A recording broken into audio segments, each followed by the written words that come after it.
Mu mpera z'icyumweru gishize nibwo umutwe wa M23 washyize ahagaragara itangazo wamagana ibitero uyu mutwe uherutse kugabwaho n'ingabo za Repubulika ya Demokarasi ya Kongo FARDC n'abafatanyije barimo FDLR ndetse na wa Azalendo. M23 mu itangazo yasohoye yamaganye ibi bitero ivuga ko bibangamiye ituze ry'abaturage mu mujyi wa Goma. M23 kandi yaje gushyira mu majwi ingabo za SADC ziri mu butumwa bwa SAMIDARS muri Repubulika ya Demokarasi ya Kongo ndetse inatangaza ko rero yamaganye ibyo bitero cyane cyane biturutse ku kuba M23 yari iherutse kugirana amasezerano n'ingabo za SADC arimo gucyura izi ngabo n'ibikoresho byazo muri Repubulika ya Demokarasi ya Kongo ndetse no kubafasha gusana ikibuga cy'indege cya Goma nk'ikibuga rero cyagombaga gukoreshwa kugira ngo izi ngabo zitahe nk'uko byari ibyamaze kumvikanwa ku ruhande rwa M23 ndetse n'ingabo za SADC ziri muri Repubulika ya Demokarasi ya Kongo. Kugeza kuri ubu ngubu rero SADC yamaze kugira icyo ivuga ku birebana n'ibi bitero ndetse kandi FARDC nayo yamaze kugira icyo itangaza nyuma yo gushinjwa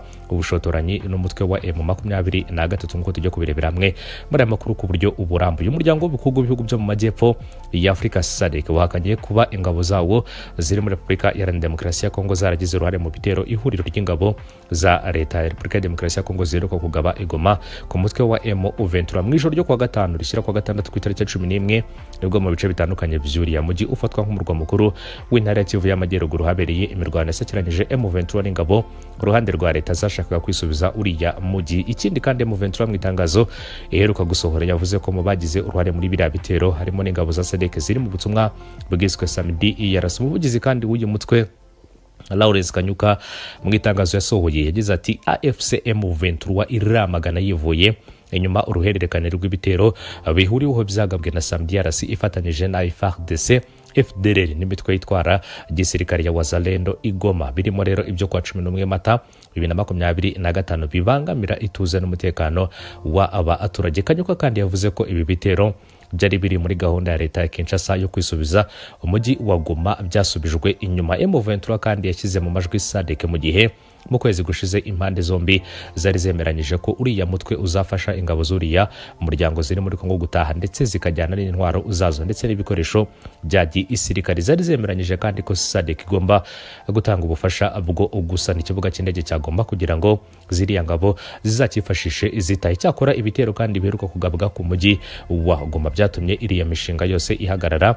M23 isaba ko rero ingabo za SADC zitaha byako ukanye. Yagize ati ibi bitero birica ubwumvikane buriho abagari bwaragiranywe na SADC ndetse bikadindiza umushinga wo gusana ikibuga cy'indege cya Goma. Biranahatiriza kandi AFC M23 gusaba icyurwa ryako kanya ry'ingabo za SAMIDARS. SADC kandi mu itangazo yamaze gushyira ahagaragara kuri uyu wa mbere ku itariki 14 Mata n'ubunyamabanga bukuru bwayo yavuze ko rero ingabo zayo zitigeze zifatanya n'abarimo FARDC FDLR ndetse na wa Azalendo mu gutera igoma nk'uko aya makuru abe igaruka. SADC igira ati SADC iramagana yivuye inyuma ivyo birego. SAMIDARS ntiyigeze igira uruhare mu bikorwa bihuriweho nk'uko bivugwa. Ibyatangajwe ntibyuzuye kandi ibi irayobya. SADC kandi yavuze ko kuri ubu ngubu rero irajwe ishinga no gucyura mu byiciro ingabo zayo ziri muri Kongo nk'uko byemejwe n'inama y'abakuru b'ibihugu bigize uyu muryango, akaba ari inama iheruka kubera i Harare muri Zimbabwe. Uyu muryango kandi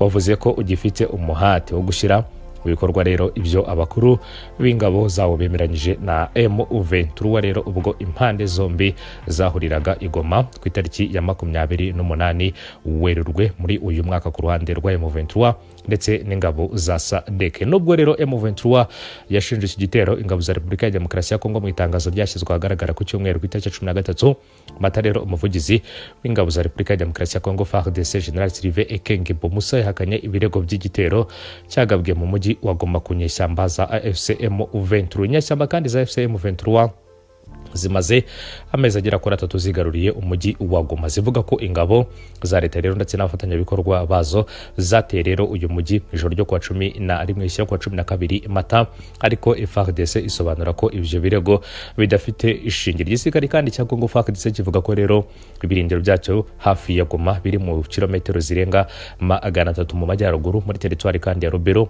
uburengerazuba ingabo zabo zikaba ziri mu birindiro rero byazo muri Walikale, mu gihe mu majyepfo rero zifite ibirindiro mu birometero amagana uvuye Bukavu muri teritwari za Mwenga, Uvira, Fizi ndetse n'ahitwa Shabunda. FARDC kandi yamaganye yivuye nyuma ibyo yise ikinamico ryahimbwe rero na AFCM Uventura kugira ngo bahishe ubwicanyi bukorerwa abasivile muri Goma, kuyobya rero abaturage ndetse no guhungabanya imihate rero y'amahoro ikomeje, uko iyi nkuru dukesha Radio Okapi ikomeza kugenda ibi itangaza. Ikindi kandi ku bwa Sylvain Ekenge avuga ko rero igisirikare cyongeye gushimangira ko rero kiyemeje gushyigikira kugarura amahoro arambye mu burasirazuba bwa Repubulika ya Demokarasi ya Kongo. Ni mu gihe kandi muri iki gihugu leta n'iki gihugu yamaze gusabwa guha intara ubwigenge bwo kwicungira umutungo nk'uko aya makuru abi igaruka. Umuyobozi kandi w'ibiro bya Moise Katumbi utavuga rumwe n'ubutegetsi bwa Repubulika Iharanira Demokarasi ya Kongo akaba yitwa Olivier Kamtatu yasabye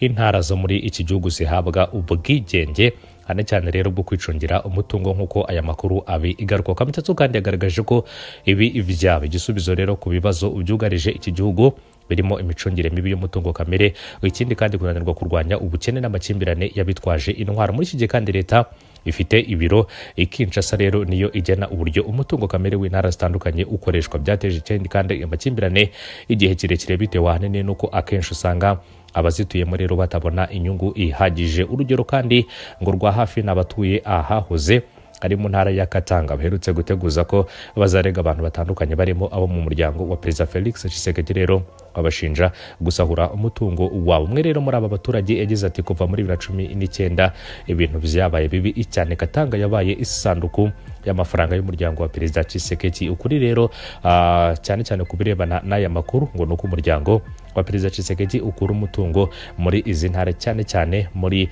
ahitwa Lualaba, nyamara rero ntacyo uhashorayo. Ikindi kandi aba baturage biganjemo abibumbiye mu mashyirahamwe y'ubucukuzi bw'amabuye y'agaciro bagaragaje ko intara zabo rero ntacyo zungukira mu mutungo zifite, kuko rero abaturutse ahandi bawutwara bakawukoresha icyo ubashaka. Kamtatu kandi yatanze igitekerezo cy'uko Repubulika ya Demokarasi ya Kongo yagabanywamo intara zigera kuri 5: Orientale, Equateur, Kongo, Kasai ndetse na Katanga. Buri yose rero ikagira guverinoma yihariye ububasha bwo gucunga umutungo kamere no gushyiraho politike y'ubukungu, imibereho y'abaturage ndetse n'umuco. Yagaragaje ko kandi Katanga ari igice gifite amabuye y'agaciro menshi, Orientale ikaba igicumbi cy'ubucuruzi, mu gihe Kongo rero ifite ibyambu, Equateur ikaba igicumbi cy'ubuhinzi, naho Kasai ikagira diama n'ibikorwa by'ubuhinzi bwinshi nk'uko bitangazwa. Kamtatu kandi yifuza ko buri ntara hari muri Repubulika ya Demokarasi ya Kongo yagibona inyungu ya 60% umusaruro ikura mu bikorwa rero by'ubukungu, indi igasaranganywa mu gihugu hose hagamijwe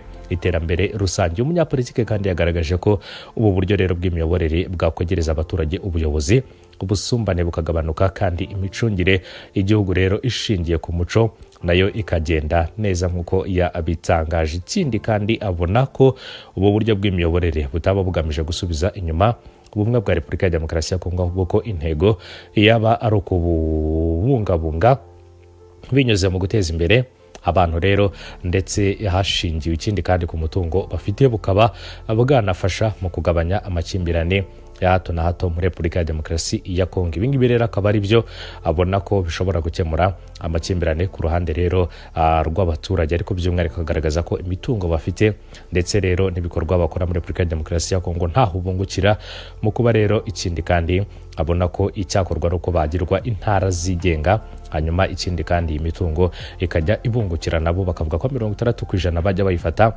indi isigaye zose zikoherezwa mu gihugu hose mu gusaranganya ko rero umutungo ushobora kugera kuri bose muri Repubulika ya Demokarasi ya Kongo. N'ibyatangajwe rero na Olivier Kamtatu, akaba ari umwe mu bayobozi bakomeye cyane, akaba ari umuyobozi w'ibiro bya Perezida Moise Katumbi utavuga rumwe n'ubutegetsi bwa Repubulika ya Demokarasi ya Kongo, wamaze gusaba rero leta y'iki gihugu ko bahabwa ubwigenge bwo kwicungira umutungo nk'uko akomeza kugenda abigaruka. Repubulika ya Demokarasi ya Kongo, iki gihugu gisa naho rero gisahurwa na batari bake rero, cyane cyane bagaragaza ko ibihugu bitandukanye by'Iburayi ndetse n'ibihugu byinshi byo mu burengerazuba bw'isi ari bimwe mu bisahura umutungo w'abenegihugu muri Repubulika ya Demokarasi ya Kongo. Ibintu abenshi bakomeje kugenda bamagana, bakagaragaza ko bidakwiriye ku ruhande rw'igihugu cyabo, bakagaragaza ko rero icyakabaye cyiza cyane ari uko rero nabo umutungo igihugu cyabo gifite bakabaye bawungukiramo bakagira byinshi babona ku ruhande rw'abaturage ba Repubulika ya Demokarasi ya Kongo. Reka mbashimire mbifuriza gukomeza kugira